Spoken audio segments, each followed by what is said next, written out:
les organisateurs de cette manifestation pour m'avoir convié, ainsi que pour, et c'est toujours évidemment un plaisir de revenir sur mes terres d'origine, à l'Université d'Orléans, et remercier les organisateurs également pour la réflexion qu'ils nous proposent aujourd'hui sur cette notion d'intérêt en droit privé, en droit public, parce qu'il me semble que l'un des aspects de l'analyse juridique, c'est précisément d'essayer de décrire des grands mouvements de fond qui traversent ou qui animent le droit.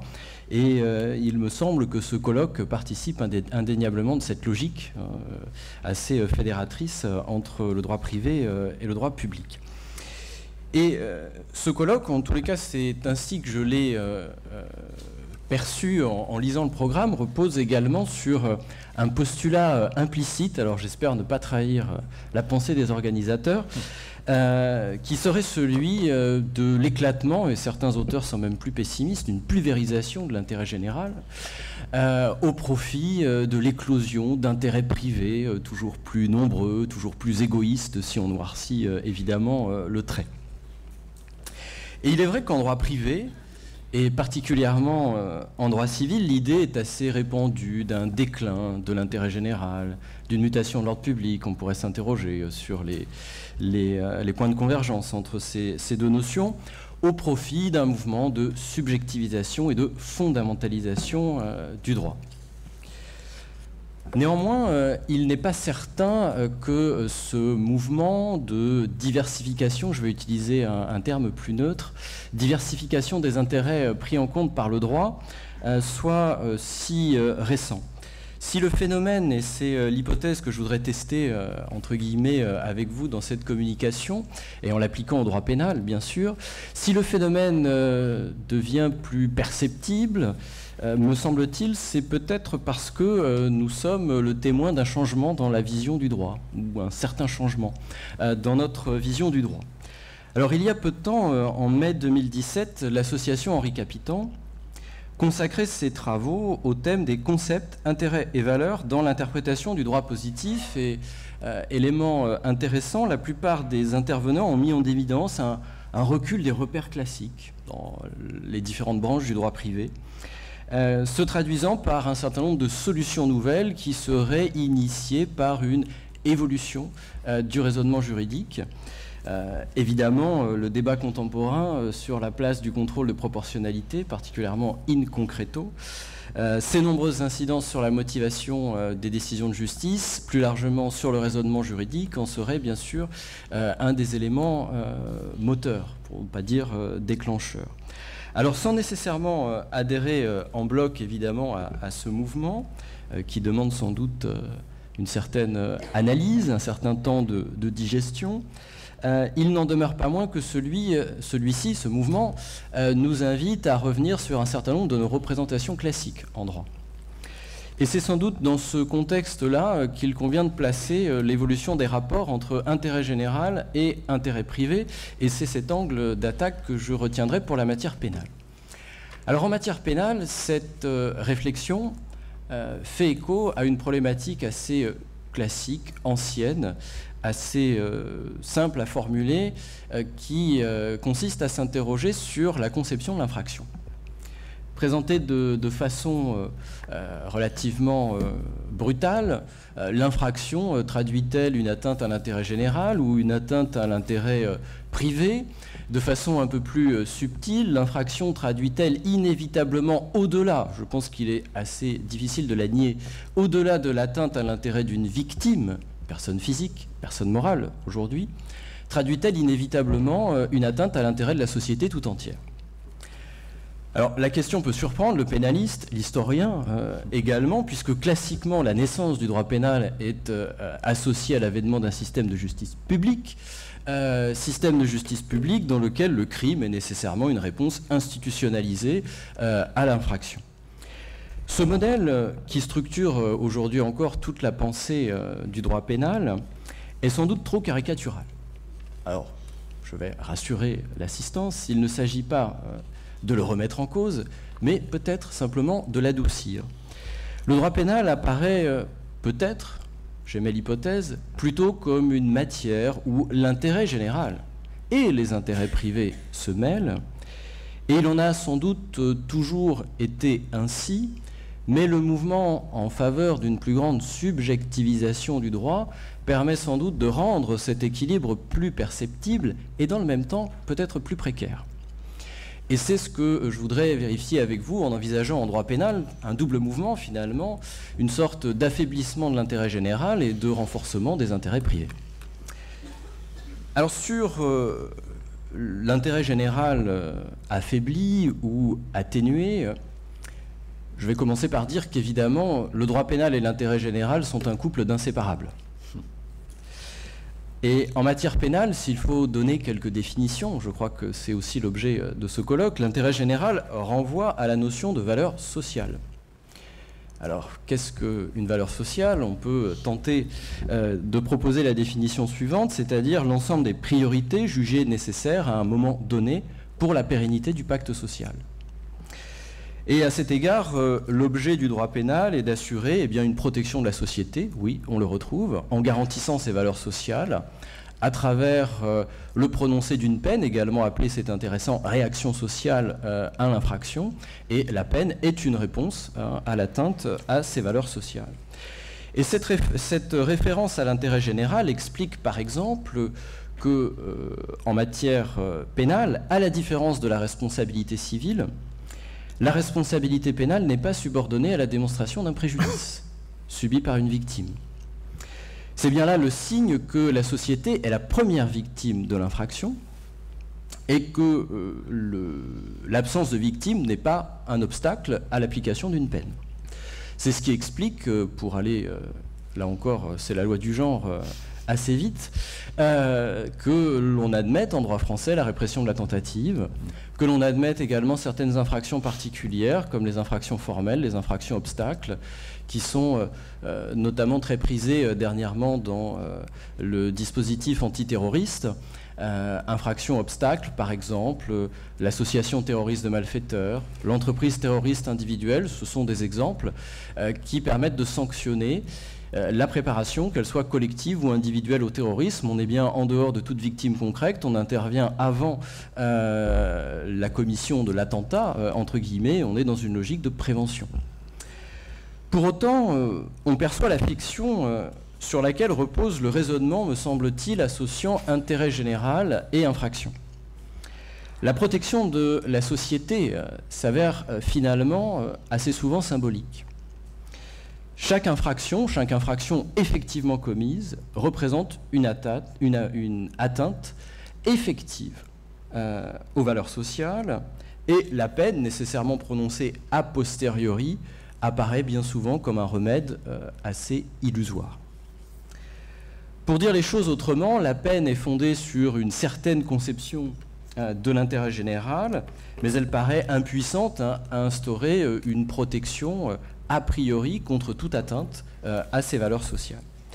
C'est dire que l'intérêt général, au cœur du droit pénal, n'est finalement pas absolu. Et c'est vraisemblablement le sens qu'il convient d'attribuer au déclin de certains grands principes de la matière, des principes d'ailleurs jurisprudentiels, non écrits, qui étaient fortement associés à l'intérêt général et qui traduisaient un certain impérialisme, si j'ose dire, du droit pénal par rapport aux autres branches du droit privé. Je pense ici qui fondait une autorité du droit pénal par rapport aux autres branches du droit privé. Je pense ici à un principe de procédure, le principe de l'autorité du criminel sur le civil, qui impose, qui impose toujours, mais qui impose de moins en moins, dans certaines circonstances, une obligation de sursis à statuer, tant que le juge pénal ne s'est pas prononcé. Au plan substantiel, je pense au principe de l'identité entre les fautes civiles et les fautes pénales, qui est lui-même en déclin. Alors cela veut sans doute dire que la conception classique selon laquelle le procès pénal relèverait de l'intérêt général, alors que le procès civil, lui, de son côté, n'opposerait que des intérêts particuliers, des intérêts privés, ce qui expliquerait sa soumission, eh bien, est sans doute, là encore, une vision aujourd'hui dépassée ou un peu trop caricaturale. Il y a encore une autre idée qui atteste de la relativité de l'intérêt général au cœur de la matière pénale, c'est le mouvement de spécialisation du droit, qui est là aussi une tendance générale, si j'ose dire, de l'évolution de notre droit. Spécialisation à laquelle le droit pénal n'échappe pas et qui fait apparaître des intérêts collectifs, des intérêts catégoriels qui ne se confondent pas avec l'intérêt général. Et alors le droit pénal devient de plus en plus spécial, avec des matières historiques, d'autres de plus en plus récentes. Je cite pêle-mêle quelques exemples, évidemment, parmi les grandes matières du droit pénal spécial: droit pénal des affaires, droit pénal de la consommation, droit pénal du travail, mais on peut penser aussi au droit pénal des transports, on peut penser plus récemment au droit pénal de l'informatique, au droit pénal de l'environnement, etc., etc. Au terme de ces développements, il apparaît que l'intérêt général est bien présent au cœur du droit pénal. Il ne s'agit pas qu'on ne se méprenne pas sur le sens de mon intervention. Il ne s'agit pas de dire que le droit pénal n'est pas une matière d'intérêt général ou que l'intérêt général n'est pas associé au droit pénal. Néanmoins, la référence ou la présence du droit pénal semble s'atténuer à la fois dans son intensité et dans ses manifestations, ce qui évidemment ouvre une place, je dirais, de plus en plus grande aux intérêts privés. Et c'est la seconde idée sur laquelle je souhaitais intervenir. La place et l'influence des intérêts privés en droit pénal ne cessent de s'accroître depuis environ les 3 dernières décennies. Et cette évolution est particulièrement perceptible dans les grandes réformes de la procédure pénale qui font apparaître 2 idées: la privatisation d'une part du procès pénal et la contractualisation dans une certaine mesure du procès pénal. Alors sur le premier point, la privatisation du procès pénal, elle se traduit par un renforcement des droits subjectifs des acteurs privés du procès pénal, c'est-à-dire la victime et la personne poursuivie. À tel point que le vocabulaire change pour faire de ces acteurs privés de véritables parties privées au procès pénal, alors que traditionnellement le procès de l'infraction oppose la personne poursuivie à la société par l'intermédiaire du ministère public. Et cette mutation de la physionomie du procès de l'infraction conduit à l'émergence d'un véritable statut de victime d'infraction d'un côté et d'un autre statut qui est celui de suspect dans le cadre d'une procédure pénale d'un autre côté. Alors s'agissant de la victime, le mouvement est relativement ancien, il prend sa source dans un certain nombre de réformes ou de jurisprudences fondatrices à la fin du XIXe, au début du XXe siècle, mais il s'est considérablement accéléré ces dernières années, depuis les années 1990.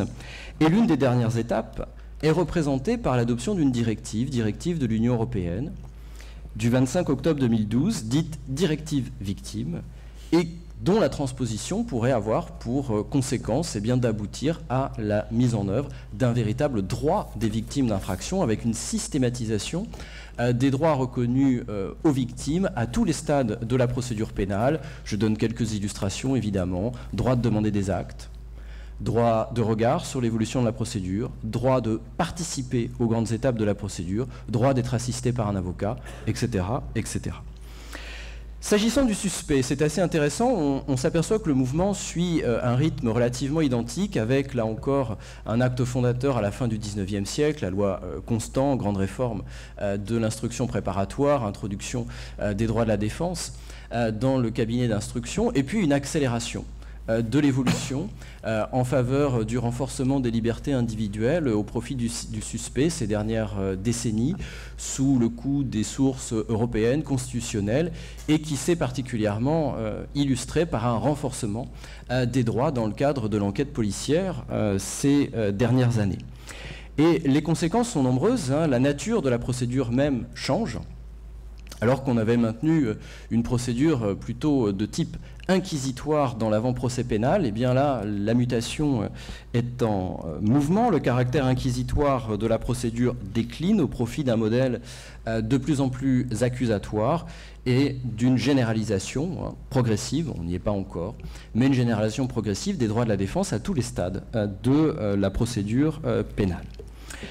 Et le renforcement des droits subjectifs de la victime et du suspect pourrait bien modifier la physionomie de l'œuvre de justice, et on retrouve là une théorie qui, pendant très longtemps, en droit français, a eu très mauvaise presse, théorie anglo-saxonne, d'origine anglo-saxonne, c'est la théorie de la justice restaurative, dont l'objectif est précisément de restaurer, à travers le procès de l'infraction, le lien entre l'auteur et la victime. Et on est bien dans un rapport ici de subjectivité. Je vous l'ai dit, pendant très longtemps négligée par la doctrine française, cette théorie vient pourtant d'être consacrée et introduite dans le Code de procédure pénale français, à la faveur de la réforme Taubira du 15 août 2014, qui prévoit la possibilité de mettre en œuvre des mesures de justice restaurative, alors, dont le contenu reste évidemment à préciser. Avec cette idée de justice restaurative, on voit l'esprit de médiation, de conciliation, ce qui nous mène directement à cette dernière idée, Monsieur le Président, dernière idée qui est celle de contractualisation du procès pénal. La contractualisation s'exprime, qui paraît très antinomique avec l'idée que l'on se fait du procès pénal, la contractualisation s'exprime par la mise en place de mécanismes d'essence volontariste dont la finalité est soit d'évincer purement et simplement le procès pénal, soit d'influer sur son issue. Alors la dimension d'intérêt général, ici, on le voit, est largement altérée au profit d'une confrontation entre des intérêts, je dirais, purement privés, qui sont révélés par l'infraction.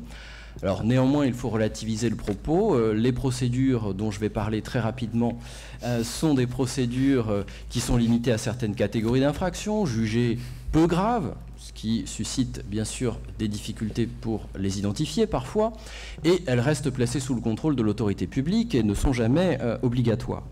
À quel procédé peut-on penser ? Eh bien, la catégorie des alternatives aux poursuites, la médiation pénale, la composition pénale, la transaction pénale, dans une certaine mesure l'injonction thérapeutique pour les toxicomanes, qui permettent, selon des modalités différentes, au procureur de la République de conditionner un classement sans suite à l'obtention d'un accord et ou à l'exécution de certaines mesures pour l'auteur de l'infraction.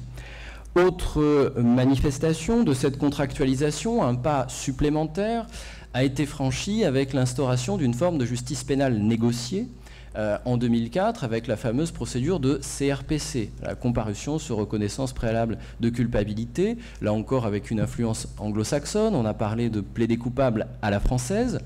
À la française parce qu'on n'est pas tout à fait dans les accords qui existent notamment en droit américain, puisqu'on admet ici, pour certaines catégories d'infractions, d'ailleurs dont on a étendu la liste, malgré tout, pour certaines catégories d'infractions, lorsque l'auteur a reconnu les faits, que la peine peut résulter d'un accord conclu avec le procureur et qui doit ensuite faire l'objet d'une homologation par le président du tribunal de grande instance. Donc on n'est pas très loin, voire très proche des conventions en matière familiale dans les procédures de divorce.